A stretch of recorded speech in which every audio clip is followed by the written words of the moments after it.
Bayangkan anda masuk ke kanyon seorang diri. Tiada sesiapa pun tahu anda di mana. Tiba-tiba, boom, batu besar jatuh menghimpit tangan anda ke dinding batu. Anda tak boleh bergerak. Itulah yang terjadi pada Aron Ralston April 2003.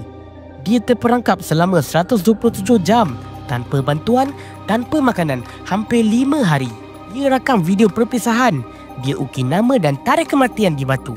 Tapi, bila harapan hampir padam, Aron buat keputusan paling gila.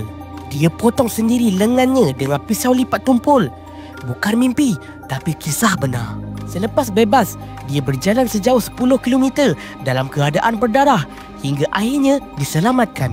Kisah ini difilmkan di dalam 127 Hours dibintangi James Franco. Dan hari ini, Aron masih mendaki, berceramah dan menginspirasi dunia. Aron Ralston ajar kita satu benda penting. Bila hidup terhimpit, semangat kental boleh bebaskan kita.